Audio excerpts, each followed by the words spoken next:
Bismillahirrahmanirrahim. Assalamualaikum warahmatullahi wabarakatuh.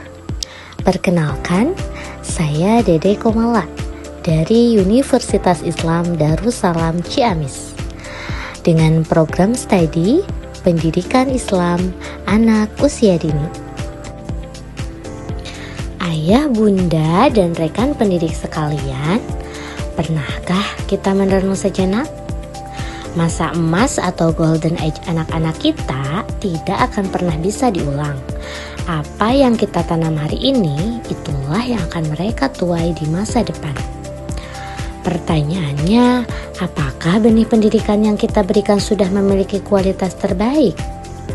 Nah, di video ini kita tidak hanya akan bicara teori, tapi kita akan menyelami apa sebenarnya arti mutu dalam pendidikan anak usia dini demi memastikan fondasi terbaik bagi generasi penerus kita. Manajemen berbasis sekolah adalah pendekatan dalam pengelolaan sekolah yang memberikan tanggung jawab dan wewenang kepada sekolah dalam mengelola berbagai aspek pendidikan, termasuk perencanaan, pelaksanaan, pemantauan, dan evaluasi. Nah, bagaimana ya cara MBS berkontribusi pada peningkatan mutu pendidikan?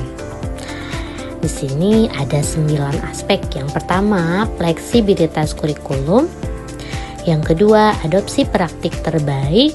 Yang ketiga, partisipasi aktif guru. Yang keempat, pengelolaan sumber daya yang efisien.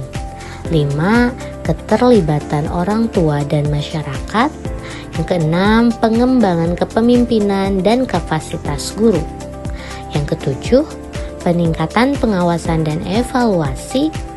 8. Peningkatan kualitas lingkungan belajar.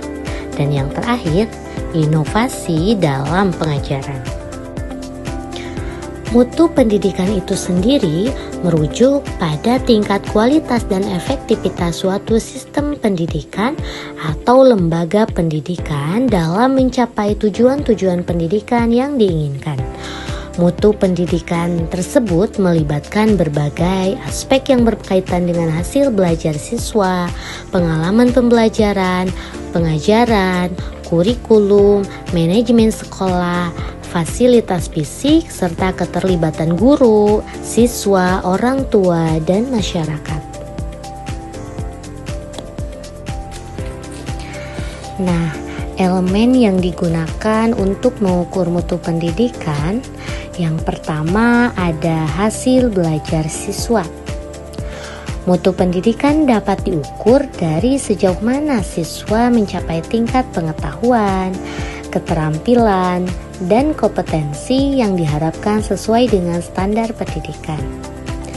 Yang kedua ada pengajaran dan metode pembelajaran. Kualitas pengajaran dan metode pembelajaran yang digunakan oleh guru memainkan peran penting dalam mutu pendidikan.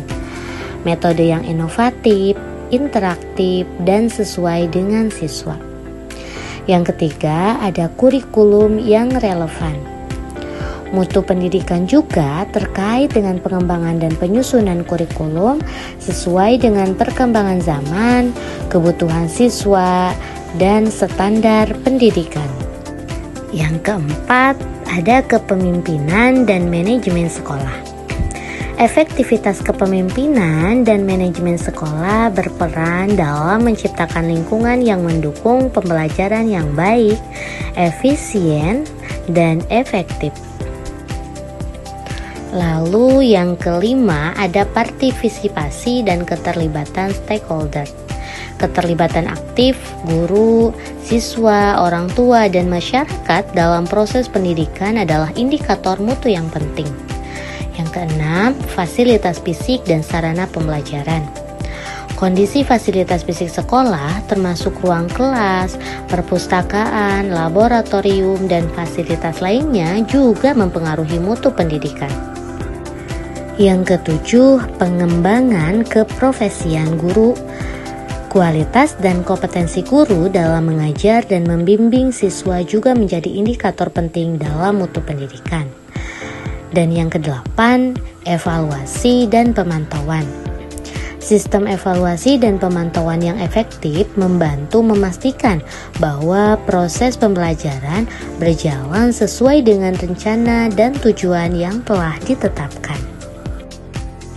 Yang kesembilan, keterlibatan orang tua dan masyarakat. Keterlibatan orang tua dan masyarakat dalam mendukung dan mengawasi pendidikan juga dapat berkontribusi pada mutu pendidikan. Yang ke-10, pemberdayaan siswa. Nah, lingkungan pendidikan yang memberdayakan siswa untuk aktif dalam pembelajaran dan berpartisipasi dalam pengambilan keputusan juga berpengaruh terhadap mutu pendidikan.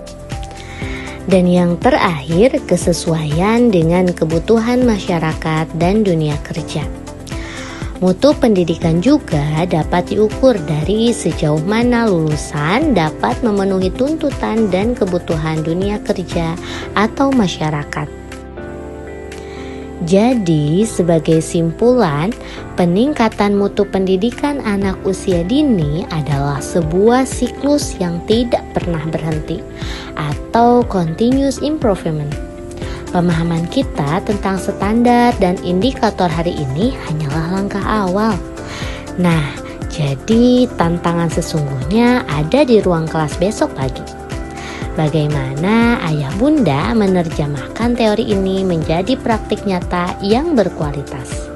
Selamat berkarya, teruslah berinovasi, dan mari majukan PAUD di Indonesia. Baiklah, terima kasih atas perhatiannya. Mohon maaf atas segala kekurangannya. Sekian dari saya. Wassalamualaikum warahmatullahi wabarakatuh.